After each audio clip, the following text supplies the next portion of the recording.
get you on the radio. Yeah, you gotta get on the radio. You gotta get on the radio. Welcome back to hour number 2 of Around the House with Eric G. This is where we talk home improvement each and every Saturday. Want you to join us in the studio here at 503-417-9595. 503-417-9595. Join us on Facebook, Around the House with Eric G. And if you got any questions on stuff, you can also contact me on our website, which is aroundthehouseonline.com. All right, our first caller here is a friend of the show. Welcome, Anna Canzano. Hi, happy Saturday to you. Happy Saturday. So I am going to be your guest on Monday. I know. This is so great. I think you are the perfect person to talk with. Obviously, this is just second nature to you because we'll be talking all about home improvement and how to maintain your house. This is just a topic that I'm personally interested in because I feel like there's probably a million things that we could tackle as far as topics that I don't know to do that would extend the life of our home in various ways. Oh, man, there are so many little things you can do that can save you a ton of money in the long run if you just get after them. Yeah, and I don't think they're probably not super hard. I mean, fortunately, the husband is fairly handy. He grew up essentially on a 1-acre farm. Nice. And so that's really helpful to have a guy that, knows how to do things around the house. So that makes it easier. And I'm not above rolling up my sleeves and helping out either. No, not at all. Not at all. Well, I'm going to be on your show on Monday. Let's tell people how they can tune into this because it's going to be like the Monday edition Around the House, but you're going to see me on video too. I know. That's fun. So people are normally used to just listening to you.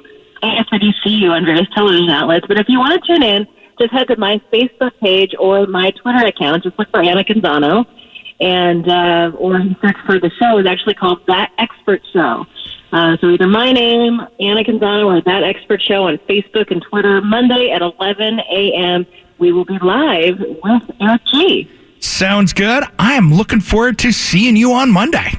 Yeah, well, and if your viewers, have questions, I know they always can call into your show, but if they want to post on my Facebook or Twitter pages as well, we can field those questions for you there too. So. And do that because there's so many people that are too scared they're worried about calling in and they're worried about getting there on the radio. This is how they can do it and still get the question answered really easily. Exactly. I love it. All right. Hey, thanks for calling in and I'll see you in a couple days. All right. Thanks, Anna. Let's jump out here real quick to David in Kennewick. Welcome to Around the House. How are you doing today? Good, man. How you doing? Well, I'm completely opposite of her husband, and I'm a man with 10 thumbs and ignorance galore. Awesome. So my question is that my home is about 50 years old. Okay. It's unbelievable, but the air conditioner system is barely still running. All right. So I've been saving up money to replace it. Okay. My big question is it worth putting a better unit in it and consider keeping the home, or should I do a bare minimum? Because I do know that it's going to need a new roof and some siding also. Is it worth going ahead and spending extra money for a little bit better of a unit and keeping the house in today's economy? You know something? I grew up in Kennewick, so I this is my backyard, and I will say one of the most important things living there is having something that's going to perform really well. Because I remember as a kid it being 10 below zero and being 115 in a calendar year. So I think having that working well is going to be a good advice for you, as well as really it's not that if you're replacing the unit anyway, putting the right size unit in there isn't going to cost you that much more when it comes down to it because the labor is going to be the same. Okay. So I guess one other question is that, I do have gas at this point. Nice.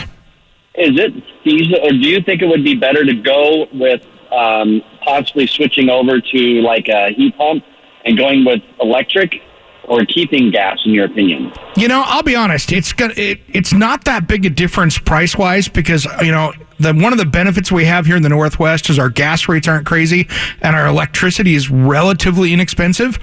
So for me, I have gas now and gas heat and electric, AC. It works really well. But you can get some more energy savings doing the heat pump, that might cost you a little bit less, but I would take a look and see what the systems cost you.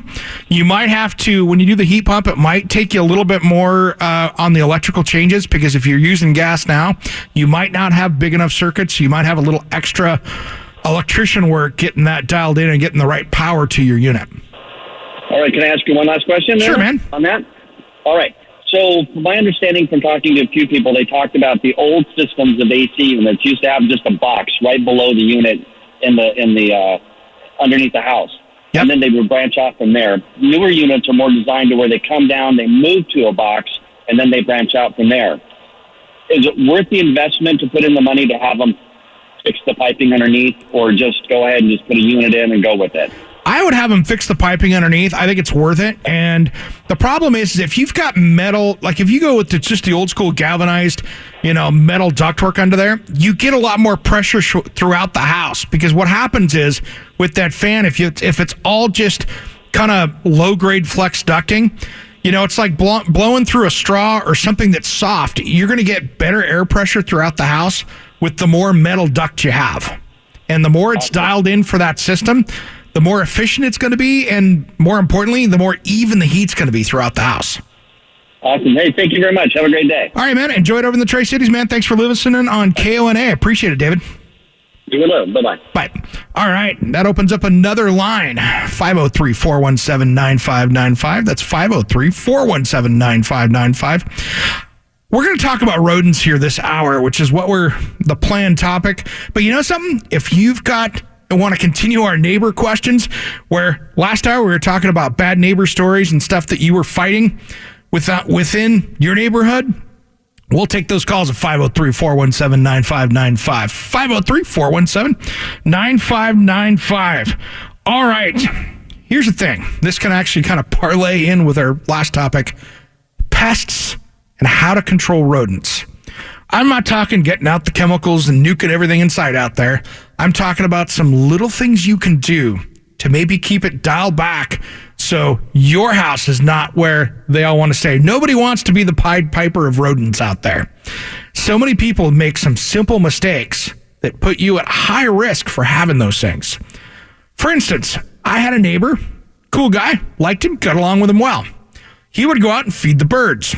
Did he have a bird feeder? Nope. He'd just go out on his back concrete patio, pour out a 5-pound thing, and just let him go after it. Problem was, that was the buffet line for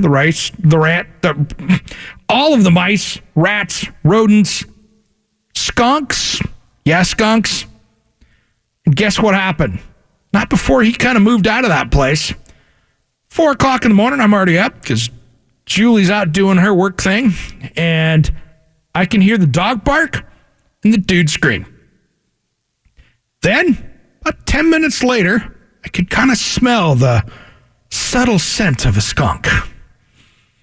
Talked to him the next day. Yeah. Dog got skunked. He got skunked.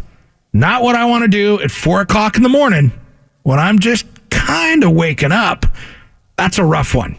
So we want to keep these things from happening. I even did a TV segment on this. We're going to talk about that when we come back. 503-417-9595. Just as soon as Around the House returns. Last night I said I was afraid to let go. You changed me, made my grade awake in the cold. Welcome back to Around the House with Eric G. This is where we talk home improvement each and every Saturday. Welcome back, and if you're just joining us, don't worry. You missed a lot of great shows so far. We've still got more to go, but you can catch it on the podcast. It is available just about anywhere you're going to find a podcast out there. But if not, head over to our Facebook page. We post it up every time. You can find it there. It will direct you to the proper location. That is Around the House with Eric G. Make sure you like and follow it. And then when you get on there, take a look for Around the House Nation. You can search for that as well. Ask and follow it. You're going to see the siding project I was doing yesterday with my buddy Dan. Take a look at that, and I want to get your comments on that as well. It is a new product that's kind of cool, which I'll probably be talking about next week. One thing, too, I want to let you know that pay attention over the next month and a half. I'm going to be doing a lot of traveling during the week, and I want you to join us on Facebook because I'm going to be doing a lot of Facebook Live stuff, and you can actually comment while I'm looking through stuff, especially when I'm down at the Kitchen and Bath Industry Show in the International Builder Show. I'm going to be down there. You're going to see me doing live stuff with Skip Bedell and Allison Bedell from Catch a Contractor. Probably end up doing something with my buddy Jeff Devlin from Stonehouse Revival too. We're going to have a lot of different people down there, and I'm going to show you some cool new things that you get to see before it's on one of the HGTV specials that'll come out in 6 to 9 months talking about that. So give us a call, 503-417-9595. That is 503-417-9595. Let's run out to Michael in Portland. Welcome to Around the House. Hey guys, how you doing today? Good, man. How you doing? Fantastic. Getting ready to go to work. Right on. But you guys have a rodentia issue. Mm-hmm. I got the best solution in the world. It has about a 16-year shelf life. Whoa. Yeah, get a cat. There you go. I had a cat that would stack up mice like cordwood. Nice. You know, the problem is you got to get a good cat, because I know people out there that have cats, they don't want nothing to do with it. They just want to chill out. Sounds like you got a good cat. well, the best thing to do is if you go to the Humane Society. Yep. You find the cat that's not napping. Find the one that's stalking around the perimeter. He's the hunter. There you go. There's some good advice right there. The hunter is what you want. Keep that thing. That way it can kind of go out on patrol for you. And you're right. Now you got a lot less rodents. Exactly. Right on, man. Guys. Well, hey, have a good work day, and thanks for listening to Around the House and giving us a call. All right, bye. Thanks, man. All right, that's a good advice right there. But now you have to get another pet. But might keep the mice and rodent thing down. Problem is, though, is if you got a bobcat in the neighborhood or things like that, that could be the battle royale in the background. You don't want to have that in the backyard going on. So that's the problem. And we've got that in my neighborhood, that there's, that's one of the things. It's my love-hate relationship with Nextdoor. I'm gonna parlay hour number 1 and hour 2 together. I have no beef with Nextdoor. There's some great things on there. Great. I can find out if there's, people go, hey, I just saw a bobcat, and they put pictures up. Great communication, because I'm not Facebook friends with these guys or Instagram or Twitter or whatever else. So there's some great things with that, as well as finding out what's going on in the neighborhood. You can see, hey, there's somebody that called in a car prowl. There's, you get to learn kind of what's going on out there. But it's a great information for that. But going back into hour 1 subject, do not be passive aggressive with your neighbor on Nextdoor. Just go over and knock on the door and talk to them. If not, no sense making a fool out of yourself online, because I tell you what, there are plenty of people that can do that on there. Hey, I got this neighbor. One that went on for months was somebody complaining about their neighbor and their wood stove that they were heating their home with. They didn't like the smell of smoke. And in the wintertime, they like to open their windows up. So, yeah, it's like, you live in the woods. Somebody's got a wood stove, they're being legal, and you don't open your windows up, and that's probably their single source of heat. Might want to move. That's when, I hate to say it, I'm going to sound a little rude with this, that might be time to get an apartment or get a condo downtown. And that way you don't have to worry about it. So, all right, words to the wise. So here's the thing. We're talking about rodents and stuff this hour. I want you to join in the conversation at 503-417-9595, because we're going to run out of show pretty soon now that we're around on the bottom of the hour, getting ready to head towards the top in a minute here. 503-417-9595. And if you have a comment about maybe some of your neighborhoodly issues, feel free to call in with that as well. But here's the thing. One of the biggest things you can do to cut rodents down in your neighborhood, make it so you don't have any food around there. Cut the food out. They're looking for food or a place to camp out. If you get rid of the food, maybe your neighbor down the street who's out feeding is going to get your rodents. So if you can do that, that is one good thing. Now, here's the thing, too. If you've got skunks or everything out like that in your suburban neighborhood, go around and make sure that your fence is nice and tight around the outside. Think about you don't want to let a small cat or a dog out underneath it.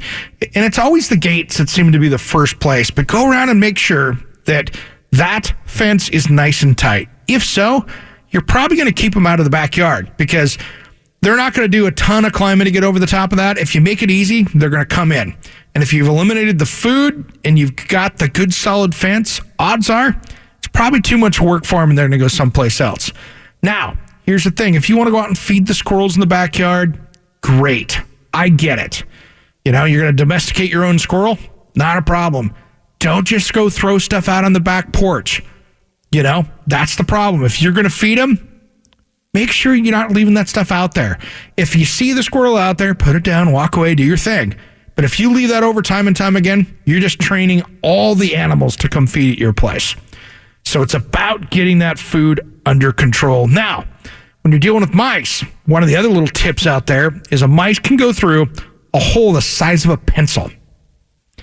So think about that. So they make great spray foam out there that is rodent proof. They won't dive into it because I think they're using pepper and things in it that they don't like those ghost peppers very well. So they keep it so you're not going to go eating through that and digging through it. It's just like you're macing them basically.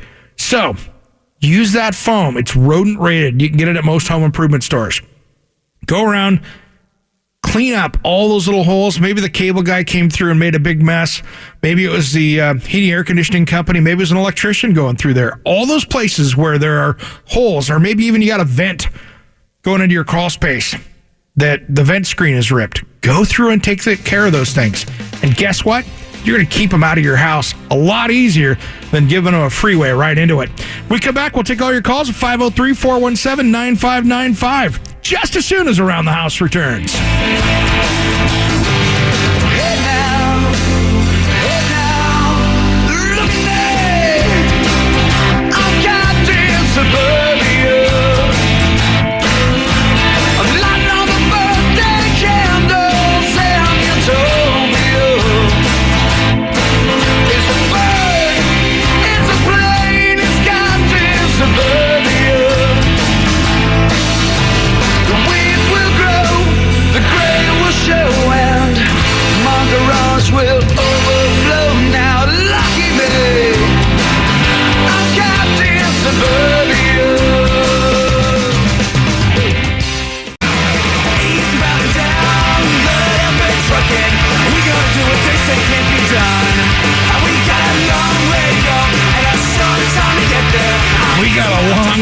Short time to get there. Welcome back to Around the House with Eric G. This is where we talk home improvement each and every Saturday. If you're listening to us on the podcast right now, thanks for listening. But this show is live each Saturday, noon to 2 Pacific time, hour 1 and hour 2. Feel free to join us. The numbers here in the studio where you can join us is 503-417-9595. That's 503-417-9595. Make sure you head over to the Facebook page because I tell you what, between now and the end of February, it is going to be hopping. There is going to be more content up there from taking a look at new materials in Boston. I'm going to be in Las Vegas later on next month at the Kitchen and Bath Show, as well as out with a special event with Jenner Appliances as well. So there's going to be a lot of different stuff out there, and I want to help you with some great information and show you kind of what's going on out there because there is a ton.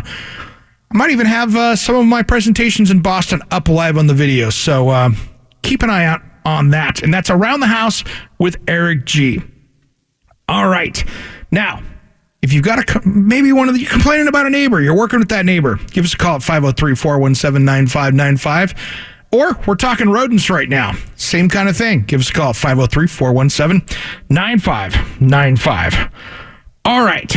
We were talking about, right before we went to break, about getting things closed up because I want to make sure that you have a house that is rodent free. I'll tell you what, it has been really rough out there when I've been out to people's homes. And I don't understand, and I do understand. And what I mean by that is I have walked into people's basements and the ammonia from the rodent droppings is burning my nose. But the problem is when you live there, it's normal to you. Your body has adapted. So it's always good to have somebody come into your home. Maybe it's a friend or a buddy or a relative. Let them know. If you're having rodent problems in the past, ask them when they're in there, hey, have you ever smelled, have somebody else take a look. Because once they get going, if you see one mice, there's a dozen in there. They're everywhere. So make sure that you spend some time looking for them and then going around and really patrolling your property. It's really easy to fix foundation vents. It's not that hard out there. If you've got a screen that is really bad, where they're coming through and it maybe got ripped or something else or just failed, you can go in behind that and actually go in and put a new screen up on the inside. I've done this before. It's not that hard to do it if it's concrete. Some people don't want to have to go in there and cut in and put in a new whole plastic screen and shut off. You can go in on the backside of that crawl space, for instance, and go in there and use some 1x2 on the inside and fasten some good thick mesh up in there that the rodents are going to get through. And that'll keep them from coming in. Some things like that will keep them out of your insulation under the house because something, when you're in a crawl space or basement, that air that's down there, where's it going? Right up into your house.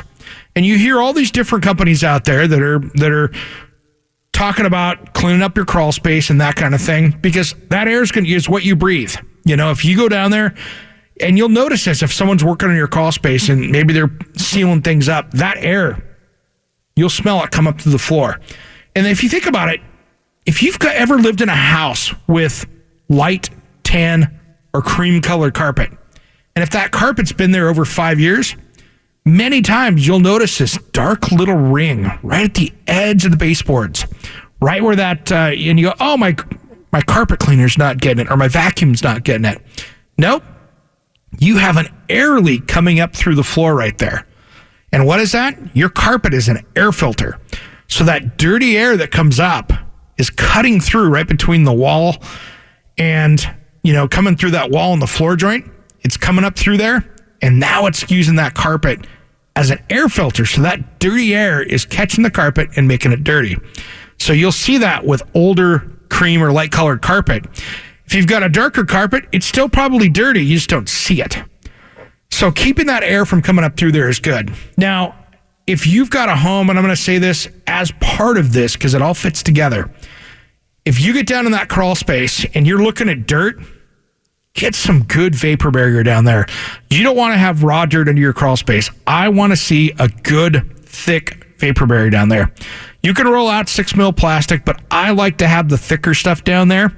And when in doubt, make sure it's, caulked and sealed and glued together. Because the more you can do of having that as a solid piece of vapor barrier down there, the better off you are. Am I a fan of all this, hermetically sealed crawl space stuff? Not really. If you've got a radon problem, absolutely. That's part of the radon system. If you want to spend the money, that's great. I just don't see the value of it for most people, for the expense of it. Yeah, if you're going to be there for 20 years and you want to have that just dialed in, that's great. But is it for everybody? Seems a little excessive to me. But that is one of those things that's kind of a homeowner's choice of what you want to do. But like we talked about a few years ago, that will help with radon, keeping that out of your basement, crawl space, or home. But the secret to any of these things is patrolling it. Make sure that you pop open that crawl space every few months. I'd like to see you do it every month. Get in there, stick your head down there, even if it's in that hall closet, pull the stuff out of the back of the closet, open the hatch up or the bedroom closet, stick your head down there. You don't have to get down in there. Just stick your head down through the opening, take a whiff, get a good quality flashlight, look around. If you're able, get down in there and take a look around. Really look for water, look for rodents, look for any of that stuff. If you do that once a month, put on a dust mask. It's pretty brutal down there. But if you get down there and do that, you're going to be able to prevent things from happening. I go down and check mine. I probably, with the plumbing that I have in my house, I should be even checking it more often because I've got the CPVC, which loves to just fail on its own. But I've got another program for watching for that. But really, it's just one of those things that you should really just take a look at. It's one of the biggest things you can do preventatively. Those rats, rodents, mice are a severe health hazard when they're there. Nobody wants to be doing that. Now with squirrels, this is something you got to watch out here in the Pacific Northwest and other places in the country. Take a listen. I really get nervous when you're hearing them on the roof. They will find a little opening and get into that attic up there. And when you get them up in that attic, you got a heck of a mess because you're going to want to go in there and close that up. I mean, you don't want to be cruel to these guys. You don't want to sit there and close them into your attic and make them try to find a place to get out because now you could double up the damage on that. You're not trying to build a trap with the attic up there. I don't want them into my wiring. I don't want them into my drywall, insulation, all that stuff up there. You want to just kind of get it taken care of. So once you start hearing them moving around the roof, get up there. And if you aren't able to get up on that roof, have a roofing company come out and take a look at it. Make sure that you don't have any open vents or there's a place that they're trying to get into. Because once you get that squirrel house in your house, you got a big problem. So one thing with squirrels too, we had a email here that just came in on our Facebook page, Around the House with Eric G or ATHKXL on Facebook. This was an interesting one. If you've got squirrels trying to build a nest and maybe a front bush or things like that, one, make sure you get the bush trimmed up really well so it looks good, but you got some access around the bottom of it. The bigger and out of control that bush is, the more easier it is to do something with it as far as a squirrel nest. Now, make a little noise by it. If you get along and you want to move those things carefully on their way, maybe every time you walk past it, if it's in the front yard, shake it a little bit, make a little noise. If you're bugging them, they're going to move on someplace else that's going to be a little bit out of the way. So that's one of those things that can really help you do it without causing some damage to, I don't want to kill the things. You just want to keep them moving along. So, all right, when we come back, we're going to wrap up the show. It's the last segment of the hour and the last segment of the show this week. When we'll talk about a couple little tips just as soon as Around the House returns.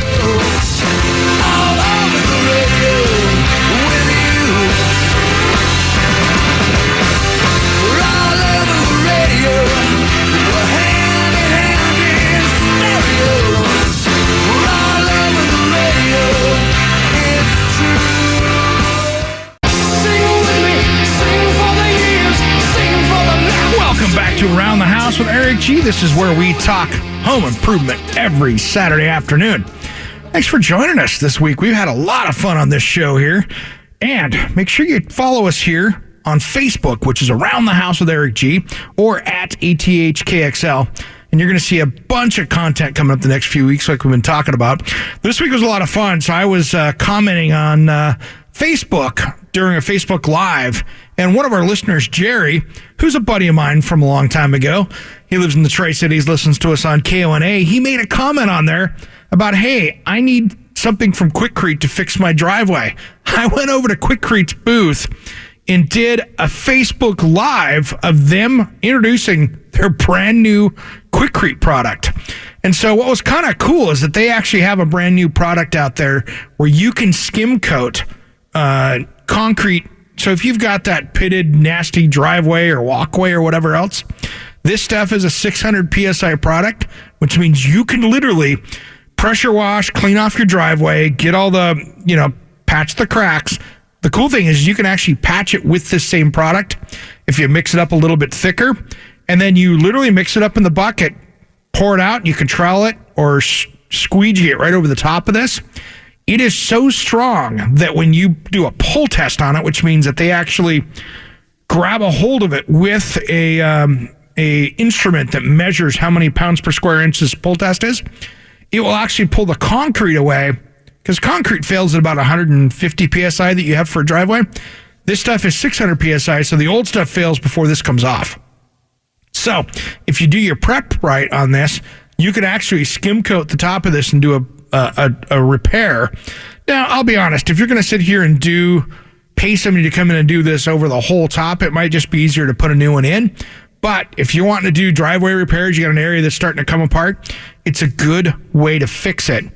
But on top of that comment made me go over and I went, let's go find a product for that. I'm at the World of Concrete, and I had the opportunity to go over and do that. And there's going to be some opportunities like that where I'm going to be at the International Builders Show. We'll be able to dive into that a little bit, which was a lot of fun last year. This year's going to be even funner because I'm not going to be doing as many presentations this year. Last year I was doing a lot of classes. And so anytime I could go look at something, I had to do it by rushing over and come back. I'm only giving one seminar this year with a software company. So that's only going to be a half hour. So it's going to be really easy to do that. So you're going to see a lot more content coming up because I'm on the hunt for a bunch of new products this year. And we'll be able to see some new trends out there as well. And that's kind of some of the fun stuff with going to these shows is we get to see the new stuff. And I get to talk to the people that are out there showing these new things. So stay tuned on Around the House and Around the House online because you're going to see a bunch of stuff there as well. Coming up, I think this next week on More Good Day Oregon, I'm going to be doing a review and use segment on drywall anchors. You know, so many people get overwhelmed when they walk into that home improvement store and they go, oh my gosh, there's 32 different kinds of drywall anchors right there. What do I use? I'm going to talk about the ones that rock and the ones that suck because, you know, I hate to say it, on YouTube, you can find 1,000 videos of people trying to hang their flat screen TV with hollow wall anchors. And then what ends up afterwards is you got a broken TV and a really big drywall patch. So these are things that you don't want to do. And one thing I learned too, it's funny reading packages. There was one package that had this anchor is rated to 80 pounds. I guess it's rated 80 pounds, but you know something?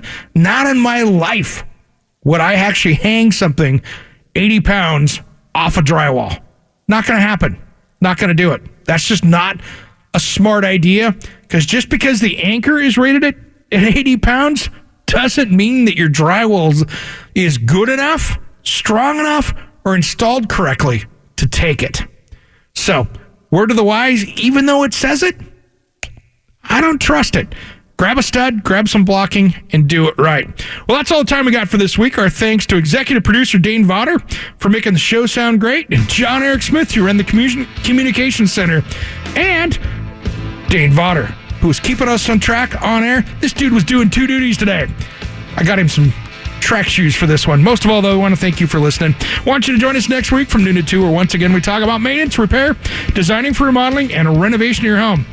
Until then, be sure you do what you love what you do.